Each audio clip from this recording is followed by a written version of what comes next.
ਵਾਹਿਗੁਰੂ ਜੀ ਕਾ ਖਾਲਸਾ, ਵਾਹਿਗੁਰੂ ਜੀ ਕੀ ਫਤਿਹ। ਖੋਜ ਗੁਰਬਾਣੀ ਵਿੱਚ ਆਪ ਸਭ ਦਾ ਸਵਾਗਤ ਹੈ ਜੀ। ਸਭ ਨੂੰ ਜੀ ਆਇਆਂ ਜੀ। ਅਸੀਂ ਸਾਰੇ ਮਿਲ ਕੇ ਪਹਿਲਾਂ ਸ਼ਬਦ ਦਾ ਉਚਾਰਨ ਤੇ ਉਸ ਤੋਂ ਉਪਰੰਤ ਉਸ ਦੇ ਅਰਥ ਕਰਾਂਗੇ। ਅੱਜ ਆਸਾ ਮਹਲਾ ਤੀਜਾ ਦੇ 37ਵੇਂ ਸ਼ਬਦ ਦੀ ਵਾਰੀ ਹੈ ਜੀ 37, ਜੋ ਕਿ ਆਸਾ ਮਹਲਾ ਤੀਜਾ ਦਾ ਅਖੀਰਲਾ ਸ਼ਬਦ ਹੈ ਜੀ। ਏਕ ਓੰਕਾਰ ਸਤਿਗੁਰੂ ਪ੍ਰਸਾਦ। ਆਸਾ ਮਹਲਾ ਤੀਜਾ। ਅਨ ਰਸ ਮੈਂ ਭੁਲਾਇਆ, ਬਿਨ ਨਾਮੇ ਦੁਖ ਪਾਏ। ਸਤਿਗੁਰ ਪੁਰਖ ਨ ਭੇਟਿਓ, ਜੇ ਸੱਚੀ ਬੂਝ ਬੁਝਾਏ। ਅਨ ਰਸ ਮੈਂ ਭੁਲਾਇਆ, ਬਿਨ ਨਾਮੇ ਦੁਖ ਪਾਏ। ਸਤਿਗੁਰ ਪੁਰਖ ਨ ਭੇਟਿਓ, ਜੇ ਸੱਚੀ ਬੂਝ ਬੁਝਾਏ। ਇਹ ਮਨ ਮੇਰੇ ਬਾਵਲੇ, ਹਰ ਰਸ ਚਖ ਸਾਧ ਪਾਏ। ਅਨ ਰਸ ਲਾਗਾ ਤੂੰ ਫਿਰੇ, ਬਿਰਥਾ ਜਨਮ ਗਵਾਏ ਰਹਾਓ। ਇਹ ਮਨ ਮੇਰੇ ਬਾਵਲੇ, ਹਰ ਰਸ ਚਖ ਸਾਧ ਪਾਏ। ਅਨ ਰਸ ਲਾਗਾ ਤੂੰ ਫਿਰੇ, ਬਿਰਥਾ ਜਨਮ ਗਵਾਏ ਰਹਾਓ। ਇਸ ਜੁਗ ਮੈਂ ਗੁਰਮੁਖ ਨਿਰਮਲੇ, ਸਚ ਨਾਮ ਰਹੇ ਲਿਵਲਾਏ। ਵਿਣ ਕਰਮਾ ਕੁਛ ਪਾਈਏ ਨਹੀਂ, ਕਿਆ ਕਰ ਕਹਿਆ ਜਾਏ। ਇਸ ਜੁਗ ਮੈਂ ਗੁਰਮੁਖ ਨਿਰਮਲੇ, ਸਚ ਨਾਮ ਰਹੇ ਲਿਵਲਾਏ। ਵਿਣ ਕਰਮਾ ਕੁਛ ਪਾਈਏ ਨਹੀਂ, ਕਿਆ ਕਰ ਕਹਿਆ ਜਾਏ। ਆਪ ਪਛਾਣੇ ਸ਼ਬਦ ਮਰੇ, ਮਨੋ ਤਜ ਵਿਕਾਰ। ਗੁਰ ਸਰਨਾਈ ਭਜ ਪਏ, ਬਖਸ਼ੇ ਬਖਸ਼ਣਹਾਰ। ਆਪ ਪਛਾਣੇ ਸ਼ਬਦ ਮਰੇ, ਮਨੋ ਤਜ ਵਿਕਾਰ। ਗੁਰ ਸਰਨਾਈ ਭਜ ਪਏ, ਬਖਸ਼ੇ ਬਖਸ਼ਣਹਾਰ। ਬਿਨ ਨਾਵੇਂ ਸੁਖ ਨ ਪਾਈਏ, ਨਾ ਦੁਖ ਵਿੱਚੋਂ ਜਾਏ। ਇਹ ਜਗ ਮਾਇਆ ਮੋਹ ਵਿਆਪਿਆ, ਦੂਜੇ ਭਰਮ ਭੁਲਾਏ। ਬਿਨ ਨਾਵੇਂ ਸੁਖ ਨ ਪਾਈਏ, ਨਾ ਦੁਖ ਵਿੱਚੋਂ ਜਾਏ। ਇਹ ਜਗ ਮਾਇਆ ਮੋਹ ਵਿਆਪਿਆ, ਦੂਜੇ ਭਰਮ ਭੁਲਾਏ। ਦੁਹਾਗਣੀ ਪਿਰਕੀ ਸਾਰ ਨ ਜਾਣੀ, ਕਿਆ ਕਰ ਕਰੇ ਸਿਗਾਰ।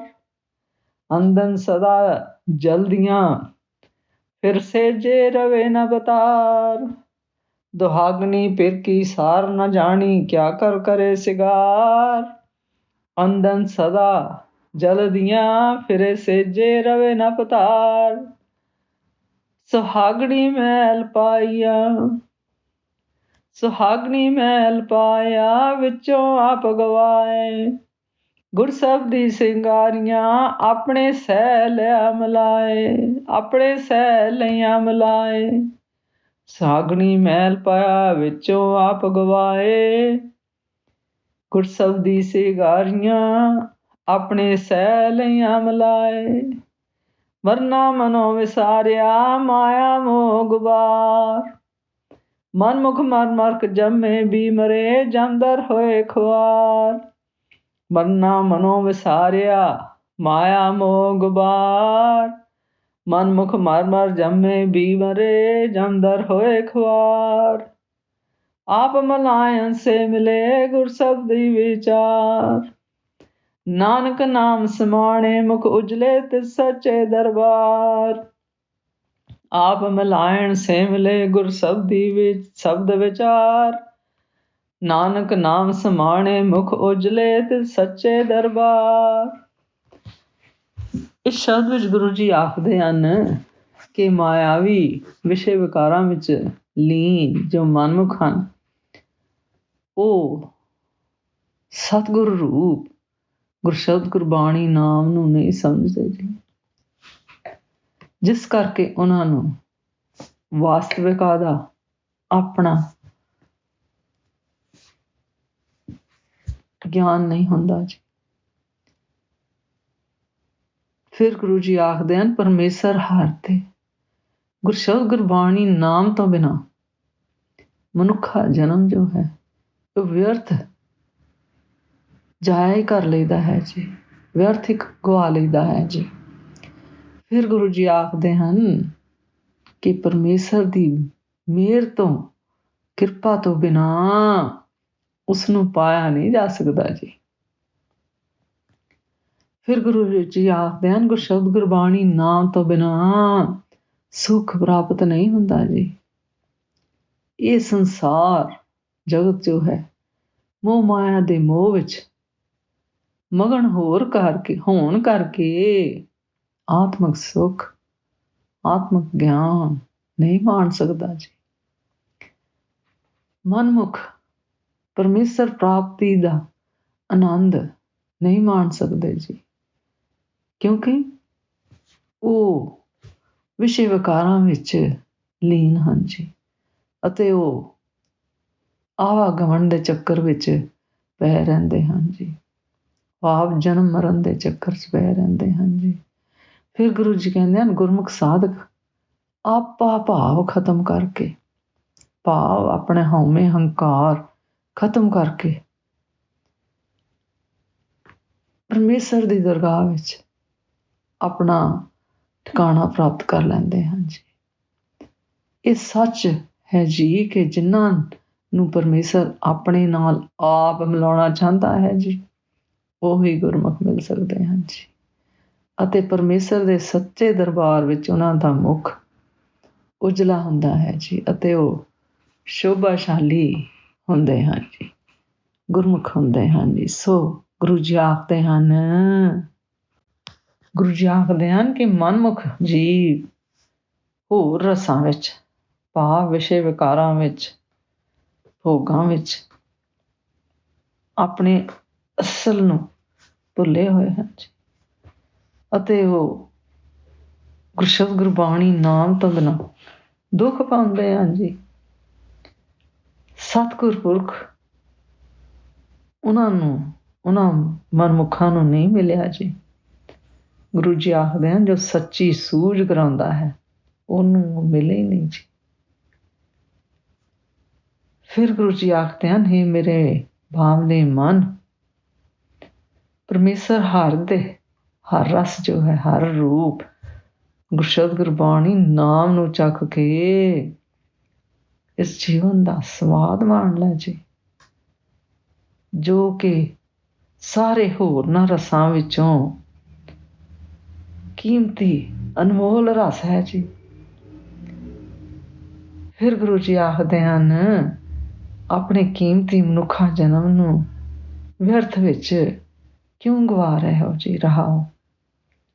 ਫਿਰ ਗੁਰੂ ਜੀ ਆਖਦੇ ਹਨ, ਇਸ ਯੁੱਗ ਭਾਵ ਕਲ ਯੁੱਗ ਵਿੱਚ ਗੁਰਮੁਖ ਸਾਧਕ ਹੀ ਨਿਰਮਲ ਹਨ ਜੀ, ਅਤੇ ਉਹ ਸੱਚੇ ਗੁਰਸ਼ਬਦ ਗੁਰਬਾਣੀ ਨਾਮ ਵਿੱਚ ਆਪਣੀ ਲਿਵ ਲਗਾਈ ਰੱਖਦੇ ਹਨ ਜੀ। ਫਿਰ ਗੁਰੂ ਜੀ ਆਖਦੇ ਹਨ, ਬਿਨਾਂ ਚੰਗੇ ਕਰਮਾਂ ਦੇ ਕੁਝ ਵੀ ਪ੍ਰਾਪਤ ਨਹੀਂ ਹੁੰਦਾ ਜੀ, ਭਾਵ ਬਿਨਾਂ ਚੰਗੇ ਕੰਮ ਕਰਨ ਦੇ ਜੀਵਨ ਵਿੱਚ ਕੁਛ ਵੀ ਪ੍ਰਾਪਤ ਨਹੀਂ ਹੁੰਦਾ ਜੀ। ਇਸ ਦੇ ਬਾਰੇ ਅਸੀਂ ਕੀ ਕਹੀਏ ਜੀ। ਫਿਰ ਗੁਰੂ ਜੀ ਆਖਦੇ ਹਨ ਕਿ ਆਪਣੇ ਮਨ ਵਿੱਚੋਂ ਗੁਰਸ਼ਬਦ ਗੁਰਬਾਣੀ ਨਾਮ ਦੁਆਰਾ ਆਪਣੇ ਵਿਸ਼ੇ ਵਿਕਾਰਾਂ ਨੂੰ ਕੱਢ ਕੇ, ਖਤਮ ਕਰਕੇ, ਨਸ਼ਟ ਕਰਕੇ ਸ਼ਬਦ ਗੁਰਬਾਣੀ ਨਾਮ ਵਿੱਚ ਜੋ ਮਰਦੇ ਹਨ ਜੀ, ਭਾਵ ਆਪਣੇ ਦਵੈਤ ਭਾਵ ਆਪਣੇ ਹੰਕਾਰ ਹਉਮੈ ਨੂੰ ਮਾਰ ਕੇ ਜੋ ਗੁਰਮੁਖ ਕਰਦੇ ਹਨ ਜੀ, ਉਹ ਆਪਣੀ ਵਾਸਤਵਿਕਤਾ ਨੂੰ, ਆਪਣੇ ਅਸਲ ਮੂਲ ਨੂੰ ਪਛਾਣ ਲੈਂਦੇ ਹਨ ਜੀ, ਅਤੇ ਗੁਰਸ਼ਬਦ ਗੁਰਬਾਣੀ ਨਾਮ ਦੁਆਰਾ ਗੁਰੂ ਦੀ ਸ਼ਰਨ ਵਿੱਚ ਪੈ ਜਾਂਦੇ ਹਨ ਜੀ, ਅਤੇ ਉਹਨਾਂ ਗੁਰਮੁਖਾਂ ਨੂੰ ਪਰਮੇਸ਼ਰ ਬਖਸ਼ ਦਿੰਦਾ ਹੈ ਜੀ। ਫਿਰ ਗੁਰੂ ਜੀ ਕਹਿੰਦੇ ਹਨ, ਬਿਨਾਂ ਗੁਰਸ਼ਬਦ ਗੁਰਬਾਣੀ ਨਾਮ ਦੇ ਆਤਮਿਕ ਸੁੱਖ ਹਾਸਲ ਨਹੀਂ ਹੁੰਦਾ ਜੀ, ਅਤੇ ਨਾ ਹੀ ਮਨ ਵਿੱਚੋਂ ਦੁੱਖ ਕਲੇਸ਼ ਜਾਂਦੇ ਹਨ ਜੀ। ਇਹ ਸੰਸਾਰ ਮੋਹ ਮਾਇਆ ਦੇ ਅਤੇ ਵਿਸ਼ੇ ਵਿਕਾਰਾਂ ਵਿੱਚ ਮਗਨ ਹੈ, ਅਤੇ ਆਪਣੇ ਦਵੈਤ ਭਾਵਾਂ ਕਰਕੇ ਭਰਮਾਂ ਵਿੱਚ ਭੁੱਲਿਆ ਰਹਿੰਦਾ ਹੈ ਜੀ। ਫਿਰ ਗੁਰੂ ਜੀ ਕਹਿੰਦੇ ਹਨ, ਮਨਮੁਖ ਰੂਪ ਦੁਹਾਗਣ ਇਸਤਰੀਆਂ ਪਰਮੇਸ਼ਰ ਪਤੀ ਦੇ ਸੰਜੋਗ ਸੁੱਖ ਦੀ ਸਾਰ ਨੂੰ ਨਹੀਂ ਸਮਝਦੀਆਂ ਜੀ, ਨਹੀਂ ਜਾਣਦੀਆਂ ਜੀ, ਕਿਉਂਕਿ ਉਹ ਕਿਸ ਲਈ ਸ਼ਿੰਗਾਰ ਕਰਦੀਆਂ ਹਨ, ਉਹ ਸਭ ਵਿਅਰਥ ਹੈ ਜੀ।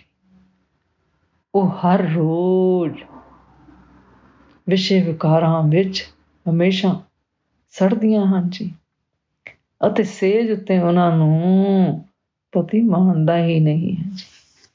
ਫਿਰ ਗੁਰੂ ਜੀ ਕਹਿੰਦੇ ਹਨ, ਜੋ ਗੁਰਮੁਖ ਰੂਪ ਸੁਹਾਗਣ ਇਸਤਰੀਆਂ ਹਨ, ਉਹ ਗੁਰਸ਼ਬਦ ਗੁਰਬਾਣੀ ਨਾਮ ਦੁਆਰਾ ਆਪਣੇ ਵਿੱਚੋਂ ਆਪਾ ਭਾਵ ਖਤਮ ਕਰਕੇ, ਭਾਵ ਆਪਣੇ ਵਿਸ਼ੇ ਵਿਕਾਰਾਂ ਨੂੰ ਖਤਮ ਕਰਕੇ ਪਰਮੇਸ਼ਰ ਦਾ ਮਹਿਲ ਪ੍ਰਾਪਤ ਕਰ ਲੈਂਦੀਆਂ ਹਨ ਜੀ। ਅਤੇ ਉਹ ਗੁਰਮੁਖ ਰੂਪ ਇਸਤਰੀਆਂ ਗੁਰੂ ਦੇ ਗੁਰਸ਼ਬਦ ਗੁਰਬਾਣੀ ਨਾਮ ਨਾਲ ਆਪਣੇ ਆਪ ਨੂੰ ਸ਼ਿੰਗਾਰਦੀਆਂ ਹਨ ਜੀ, ਅਤੇ ਉਹਨਾਂ ਨੂੰ ਆਪਣਾ ਪਤੀ ਪਰਮੇਸ਼ਰ ਮਿਲ ਪੈਂਦਾ ਹੈ ਜੀ। ਫਿਰ ਗੁਰੂ ਜੀ ਕਹਿੰਦੇ ਹਨ, ਮਾਇਆ ਦੇ ਮੋਹ ਦੇ ਅੰਧਕਾਰ ਵਿੱਚ ਮਨਮੁਖ ਜੀਵ ਮੌਤ ਨੂੰ ਭੁਲਾ ਦਿੰਦੇ ਹਨ ਜੀ, ਅਤੇ ਮਨਮੁਖ ਜੀਵ ਮਰ ਮਰ ਕੇ ਜੰਮਦੇ ਹਨ ਜੀ। ਭਾਵ ਜਨਮ ਮਰਨ ਦੇ ਚੱਕਰ ਵਿੱਚ, ਆਵਾਗਮਨ ਦੇ ਚੱਕਰ ਵਿੱਚ ਬਹਿ ਰਹਿੰਦੇ ਹਨ ਜੀ, ਅਤੇ ਫਿਰ ਵੀ ਆਤਮਿਕ ਤੌਰ ਤੇ ਮਰਦੇ ਹਨ ਜੀ, ਮਰੇ ਹੋਏ ਹਨ ਜੀ। ਫਿਰ ਗੁਰੂ ਜੀ ਕਹਿੰਦੇ ਹਨ, ਉਹ ਮਨਮੁਖ ਜਮ ਦੇ ਦੁਆਰ ਉੱਤੇ ਬਾਰ-ਬਾਰ ਖੁਆਰ ਹੁੰਦੇ ਹਨ ਜੀ। ਜਮ ਦੇ ਦੁਆਰ ਉੱਤੇ ਖੁਆਰ ਹੋਣਾ ਭਾਵ ਬਾਰ-ਬਾਰ ਜਨਮ ਮਰਨ ਦੇ ਚੱਕਰ 'ਚ ਪੈਂਦੇ ਹਨ, ਜਮਾਂ ਦਾ ਸਾਹਮਣਾ ਕਰਦੇ ਹਨ ਜੀ। ਫਿਰ ਗੁਰੂ ਜੀ ਕਹਿੰਦੇ ਹਨ, ਜਿਨ੍ਹਾਂ ਨੂੰ ਪਰਮੇਸ਼ਰ ਆਪ ਆਪਣੇ ਨਾਲ ਮਿਲਾਉਂਦਾ ਹੈ ਜੀ, ਉਹੀ ਗੁਰਮੁਖ ਗੁਰਸ਼ਬਦ ਗੁਰਬਾਣੀ ਨਾਮ ਨੂੰ ਵਿਚਾਰਨ ਨਾਲ ਮਿਲਦੇ ਹਨ ਜੀ। ਫਿਰ ਗੁਰੂ ਜੀ ਕਹਿੰਦੇ ਹਨ, ਨਾਨਕ ਦਾ ਕਥਨ ਹੈ ਜੀ ਕਿ ਜੋ ਗੁਰਮੁਖ ਗੁਰਸ਼ਬਦ ਗੁਰਬਾਣੀ ਨਾਮ ਵਿੱਚ ਸਮਾਉਂਦੇ ਹਨ ਜੀ, ਉਹਨਾਂ ਤੇ ਸੱਚੇ ਦਰਬਾਰ, ਉਹਨਾਂ ਦੇ ਉਸ ਸੱਚੇ ਦਰਬਾਰ ਵਿੱਚ ਮੁਖ ਉਜਲ ਹੁੰਦੇ ਹਨ ਜੀ। ਉਹਨਾਂ ਦਾ ਮਨੁੱਖਾ ਜਨਮ ਸਫਲ ਹੁੰਦਾ ਹੈ ਜੀ। ਇਸ ਸ਼ਬਦ ਦਾ ਸਾਰ ਇਸ ਤਰ੍ਹਾਂ ਕਰੀਏ ਜੀ। ਇਸ ਸ਼ਬਦ ਗੁਰੂ ਜੀ ਸਾਨੂੰ ਸਿੱਖ ਦਿੰਦੇ ਹਨ ਕਿ ਜੀਵ ਮਨੁੱਖ ਦੁਨਿਆਵੀ ਪਦਾਰਥਾਂ ਵਿੱਚ ਗਲਤਾਨ ਹੈ ਜੀ, ਭਾਵ ਫਸਿਆ ਹੈ ਜੀ। ਉਹ ਕੀ ਹਨ ਜੀ? ਮੋਹ ਮਾਇਆ, ਦਵੈਤ ਭਾਵ, ਹਉਮੈ, ਹੰਕਾਰ, ਵਿਸ਼ੇ ਵਿਕਾਰ ਹਨ ਜੀ। ਅਤੇ ਪਰਮੇਸ਼ਰ ਹਰ ਤੇ ਗੁਰਸ਼ਬਦ ਗੁਰਬਾਣੀ ਨਾਮ ਰਸ ਵੱਲੋਂ ਉਹ ਵੇਸ ਲੈ ਰਹਿੰਦਾ ਹੈ ਜੀ। ਫਿਰ ਗੁਰੂ ਜੀ ਆਖਦੇ ਹਨ, ਸਤਿਗੁਰੂ ਰੂਪ ਪਰਮੇਸ਼ਰ ਦੇ ਮਿਲਾਪ ਤੋਂ ਬਿਨਾਂ ਇਸ ਰਸ ਦੀ ਸੋਝੀ ਕਿਸੇ ਨੂੰ ਵੀ ਨਹੀਂ ਆਉਂਦੀ ਜੀ। ਫਿਰ ਗੁਰੂ ਜੀ ਆਖਦੇ ਹਨ, ਜੀਵ ਮਨੁੱਖ ਮਾਇਆ ਮੋਹ ਦੇ ਭਰਮ ਵਿੱਚ ਇਹ ਸਭ ਕੁਝ ਭੁੱਲਿਆ ਰਹਿੰਦਾ ਹੈ ਜੀ। ਗੁਰਸ਼ਬਦ ਗੁਰਬਾਣੀ ਨਾਮ ਤੋਂ ਬਿਨਾਂ ਕਿਸੇ ਨੂੰ ਵੀ ਅੱਜ ਤੱਕ ਆਤਮ ਸੁੱਖ ਨਹੀਂ ਮਿਲਿਆ ਜੀ। ਫਿਰ ਗੁਰੂ ਜੀ ਆਖਦੇ ਹਨ, ਸਤਿਗੁਰ ਦੀ ਆਗਿਆ ਵਿੱਚ ਚੱਲਣ ਵਾਲੀਆਂ ਗੁਰਮੁਖ ਰੂਪ ਸੁਹਾਗਣਾਂ ਨੂੰ, ਭਾਵ ਜੋ ਗੁਰਮੁਖ ਗੁਰਸ਼ਬਦ ਗੁਰਬਾਣੀ ਨਾਮ ਵਿੱਚ ਲੱਗਦੇ ਹਨ, ਗੁਰਮਤਿ ਦਾ ਜੀਵਨ ਸੱਚ ਤੌਰ ਤੇ ਰਹਿੰਦੇ ਹਨ, ਉਹ ਗੁਰਮੁਖ ਰੂਪ ਸੁਹਾਗਣਾਂ ਨੂੰ ਗੁਰਸ਼ਬਦ ਗੁਰਬਾਣੀ ਨਾਮ ਗਿਆਨ ਪ੍ਰਾਪਤ ਹੁੰਦਾ ਹੈ ਜੀ। ਜਿਸ ਕਰਕੇ ਉਹ ਗੁਰਸ਼ਬਦ ਗੁਰਬਾਣੀ ਨਾਮ ਦੁਆਰਾ ਆਪਣਾ ਆਪ ਸਵਾਰ ਲੈਂਦੀਆਂ ਹਨ ਜੀ। ਆਪਣਾ ਜੀਵਨ ਜੋ ਹੈ ਮਨੁੱਖਾ ਜਨਮ ਸਵਾਰ ਲੈਂਦੀਆਂ ਹਨ ਜੀ। ਗੁਰਸ਼ਬਦ ਗੁਰਬਾਣੀ ਨਾਮ ਵਿਚਾਰ ਕੇ ਹੀ ਹਉਮੈ, ਹੰਕਾਰ, ਦਵੈਤ ਭਾਵਾਂ ਤੋਂ ਰਹਿਤ ਹੋਈਦਾ ਹੈ ਜੀ, ਜਿਸ ਦੇ ਫਲ ਸਰੂਪ ਸੱਚੇ ਪਰਮੇਸ਼ਰ ਦੇ ਸੱਚੇ ਦਰਬਾਰ ਵਿੱਚ ਪਰਮ ਪਦ ਵੀ ਪ੍ਰਾਪਤ ਹੁੰਦੀ ਹੈ ਜੀ। ਅਤੇ ਗੁਰਸ਼ਬਦ ਗੁਰਬਾਣੀ ਨਾਮ ਵਿੱਚ ਸਮਾਉਣ ਵਾਲੇ ਗੁਰਮੁਖਾਂ ਦੇ ਲੋਕ ਪਰਲੋਕ ਵਿੱਚ ਮੁਖ ਉਜਲੇ ਹੁੰਦੇ ਹਨ ਜੀ। ਜਿਸ ਤਰ੍ਹਾਂ ਸ਼ਬਦ ਦੀਆਂ ਇਹਨਾਂ ਪੰਕਤੀਆਂ 'ਚ ਗੁਰੂ ਜੀ ਆਖਦੇ ਹਨ, ਆਪ ਮਿਲਾਇਨ ਸੇ ਮਿਲੇ ਗੁਰਸ਼ਬਦ ਵਿਚਾਰ, ਨਾਨਕ ਨਾਮ ਸਮਾਣੇ ਮੁਖ ਉਜਲੇ ਤੇ ਸੱਚੇ ਦਰਬਾਰ। ਆਪ ਮਿਲਾਇਣ ਸੇ ਮਿਲੇ ਗੁਰ ਸ਼ਬਦ ਵਿਚਾਰ, ਨਾਨਕ ਨਾਮ ਸਮਾਣੇ ਮੁਖ ਉਜਲੇ ਤੇ ਸੱਚੇ ਦਰਬਾਰ। ਅੱਜ ਦਾ ਵਿਚਾਰ ਕਰਦਿਆਂ ਮੇਰੇ ਕੋਲੋਂ ਅਨੇਕਾਂ ਭੁੱਲਾਂ ਹੋਈਆਂ ਹੋਣਗੀਆਂ, ਉਸ ਵਾਸਤੇ ਮੈਂ ਖਿਮਾ ਦੀ ਚਾਚਕ ਹਾਂ ਜੀ। ਵਾਹਿਗੁਰੂ ਜੀ ਕਾ ਖਾਲਸਾ, ਵਾਹਿਗੁਰੂ ਜੀ ਕੀ ਫਤਿਹ।